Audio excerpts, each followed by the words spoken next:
Good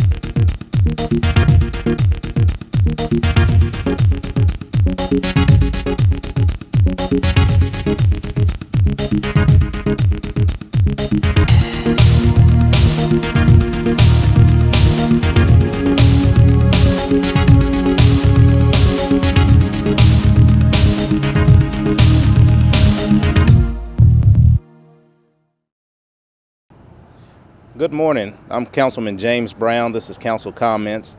I'm here today with Richard Young and Chris Nunn from the North Lime Community Development Corporation.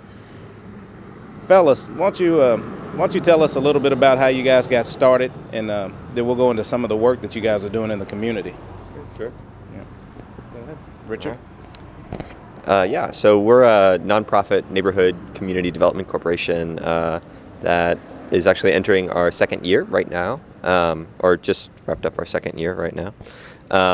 And we are, our mission statement is working on the livability and quality of life of this neighborhood and corridor. So we operate mostly north of 7th Street, but we sort of touch all of North Limestone. And we are working in a variety of different sectors, everything from affordable housing to environmental quality to long-term planning. Okay. All right, Richard, I know that, I go to different neighborhood association meetings. I know you guys work with the North Lime Neighborhood Association, the Martin Luther King Neighborhood Association, and Castlewood as well. Can you tell me, I know you guys have boundaries, but what is it that makes you guys flexible that you can work with these other neighborhood associations, and do you find that your presence is welcome and some of the input and information that you guys have to offer is valuable? Actually, I'll field that one. So we work a lot with those three neighborhoods because they directly touch the boundary that Richard described, but really we are right now engaged in a process called a cultural plan, which is funded by the National Endowment for the Arts, that gave us money to basically go out and engage the community, everybody in the community, not just the leadership or certain groups, but every group that touches in this neighborhood, to go out and ask them what they want to see in their neighborhood, and that specifically relates to public art, public space, and how they want to see their neighborhood develop and grow.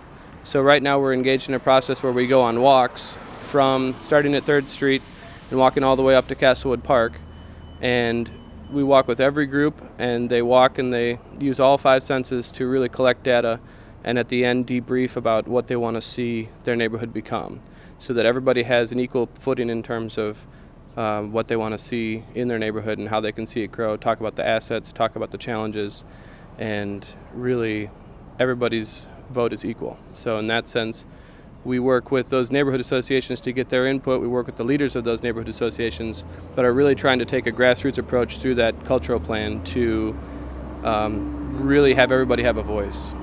Okay.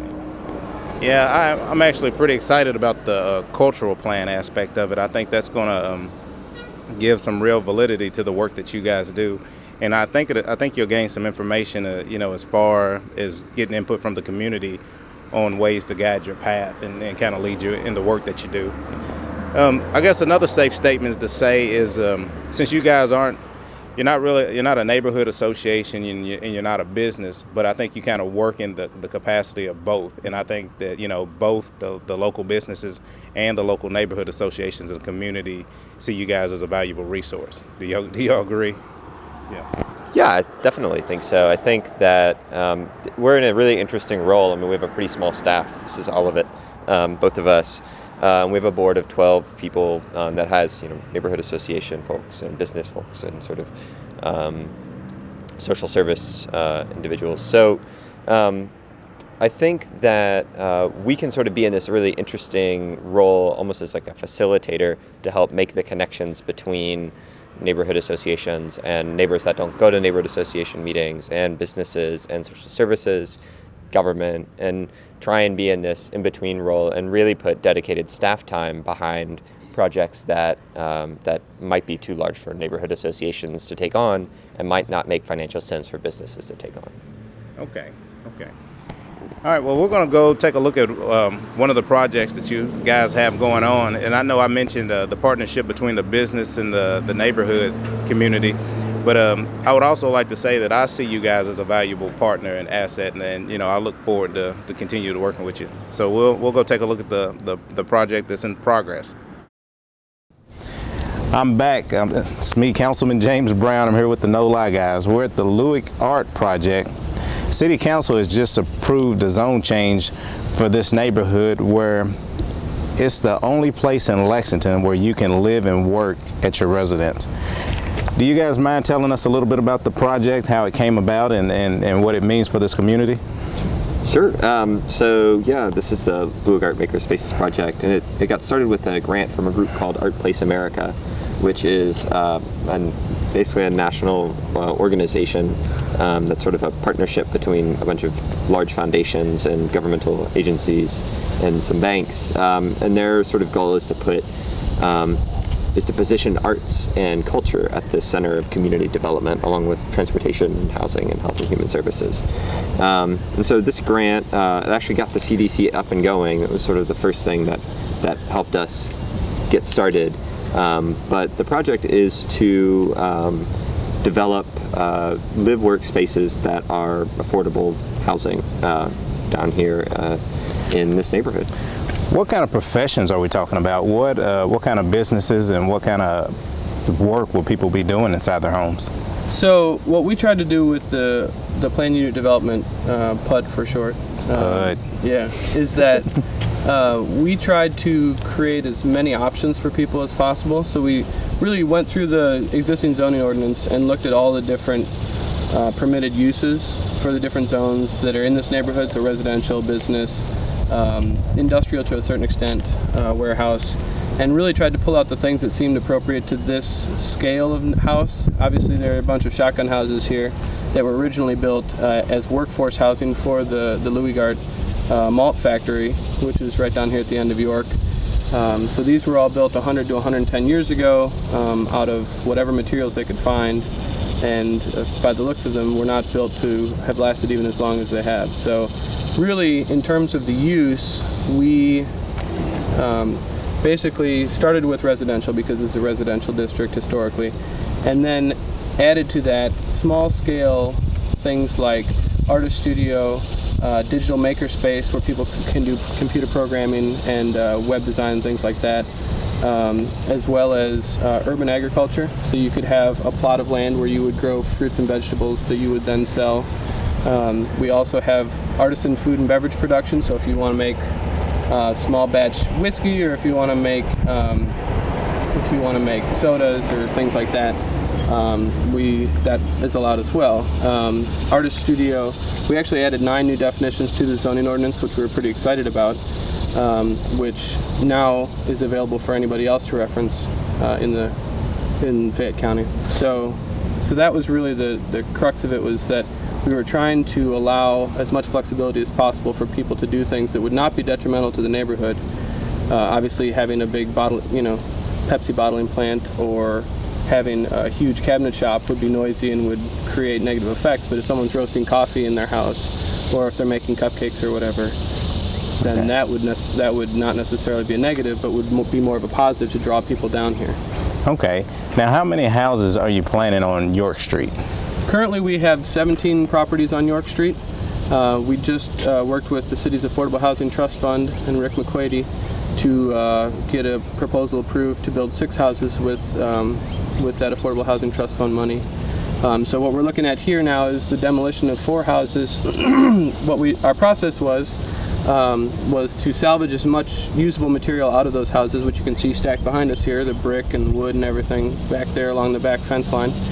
And then basically everything else, a lot of these had been burned out on the inside, were rotten in many places. The structure was basically not salvageable.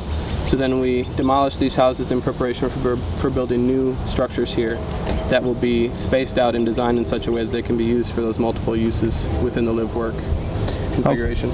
Okay, now I heard you mention that you're working with Rick McQuady and the Affordable Housing. Now, are these houses that are going to be sold to families, or are they going to be rentals? These are going to be sold. Okay. They are, part of our mission is to increase the home ownership rate in the neighborhood. the prevailing wisdom and the best practices nationwide is that you want to have about 50 to 60% owner occupancy, and right now this neighborhood has about 36% owner occupied residences. So we're trying to increase that number to create an increase in people's stake in the community, because when you get people who are really invested in the community, then you get people who are willing to advocate for the neighborhood, to look out for the neighborhood. If you only live there for a year or sometimes a week or two at a time, then you don't have that same sort of commitment to the community. Okay, that sounds good. I'm actually excited about the project. I've talked to some other people in the community. I think everybody's pretty excited about it. I might see what it takes for me to get approved. I'll get a business license to make cupcakes and see if I can't come down here and, yeah. and we'll have some purchase me a cupcake house wars as between well. you and some other folks that want to make cupcakes. Well, if somebody's already making cupcakes, maybe I'll find something else to make. But got to just do what you love, you know? Yeah, I do. All right, well, we'll continue on and look at some other projects that you guys have going on in the community, and we'll take it from there. Thank you. Thanks. Okay, we're back with the No Lie guys. I like saying that for some reason. But we're here at the community garden here on North Limestone. Can y'all tell me how long the garden's been available for the community to come and pick fruits and vegetables, and who works the garden, and how did it get started? Yeah, the garden got started actually through the North Limestone Neighborhood Association, and we sort of took over in terms of like paying for the maintenance, which is actually a partnership with a group called Seed Leaf. And so we sort of have taken over that responsibility just to alleviate the burden on the neighborhood association. So yeah, I mean, the garden's been around for, oh goodness, yeah, over 5 years now. And it's a free U-Pick community garden. Anyone's welcome to wander in at any time and grab some fresh produce. Okay, now I just heard a rooster or something in the background. Is there a coop in the back where you can get some eggs as well as tomatoes? No, it's just the wild neighborhood chickens. They're just always running around. Yeah. Nothing like wild chickens. There is, to answer your question, there is the Imperial Trailer Park is right behind this, and there are a lot of families that keep chickens back there. So there's a lot of interaction between the trailer park the families that live there and the garden, because there's a lot of need for fresh fruits and vegetables, and obviously it's a cut through to get to Limestone, so it's a good spot to kind of engage the community. There are a couple of events coming up in the next couple of weeks that Seed Leaf is hosting, both a fundraiser for Seed Leaf and the garden on September 8th, and then there's also basically a welcome week with Kentucky Refugee Ministries that's going to be here on the 15th in the evening. So using this as a touchstone for a lot of different communities again to interact and to come together around food is really something that we're excited about being involved in. Obviously there's a need for it, and people come out and work a little bit, they feel like they've accomplished something to earn their food, but as Richard said, it's free if people want to come and get whatever they want. And we want to say thank you to the city. Basically, for this upcoming fiscal year, we're getting funding from the city to improve this garden, to improve the amount of fruits and vegetables and fresh foods that it produces for the neighborhood. So we're excited to have that support. We recently purchased these properties from the surplus auction through the city, so we've had a lot of support through the city, and we're very appreciative for that, because obviously without that support we would be not as far as we are. Yeah, and I think you can. I think we value the work that you do. Speaking from representation at the city, so I think it's an easy cause to support. We talked about a cultural plan that is a two-way communication between the community and the Community Development Corporation. We talked about the Louis Arc project, which is housing for the community, also providing a workspace for the community. And we've also talked about the community garden, which is fresh food, access to fresh food, and I guess an opportunity to help and to help grow the food and participate in the gardening. So, you know, with all that being said, you know, you guys are doing a lot of good work in the community. I know you guys have a ton of projects coming up and going on. If you just want to rattle through some of them while we have a few minutes left, just to I guess, just maybe list off the projects so people can look for them and see them as they come down the pipe. So sort of further on the vein of the community garden, we have some funding from the city as part of the Water Quality Incentive Program to do some stormwater improvements in the neighborhood. So you'll see some rain gardens going in Castlewood Park. We'll have free street trees and free rain barrels for anyone in the neighborhood that wants one.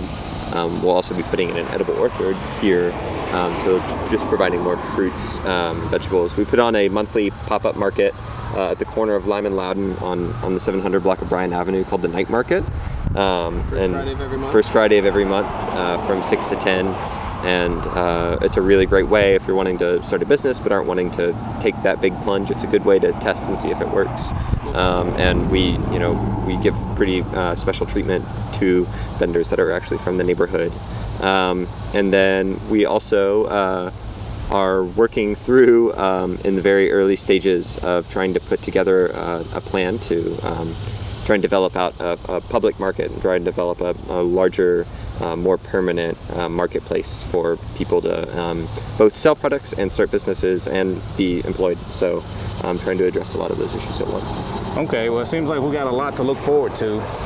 Everyone, I'll try to post as many events and projects as possible on my Facebook page and website, so that way to help keep everybody informed of what's going on. And once again, I'll thank you guys for taking the time out of your day to share it with us, and thank you for all the work you do. Yeah, thank you. I just want to mention, so you can check us out at nolicdc.org. So we have information about all our programs. We have a calendar of events. So if anyone has any questions, get in touch with us. We're happy to meet with you, tell you about what we're doing, and we'd love to have everybody get involved. Thank you. That wraps up another council comment. I was excited to hear about all the projects here on the North Lime Corridor with the No Lie CDC. I think that it's important to build partnerships, and they're doing a very good job of building partnerships in the community, building partnerships with their city government, and building partnerships with the neighborhood association. So look for all the upcoming events and look for the next council comment. Thank you.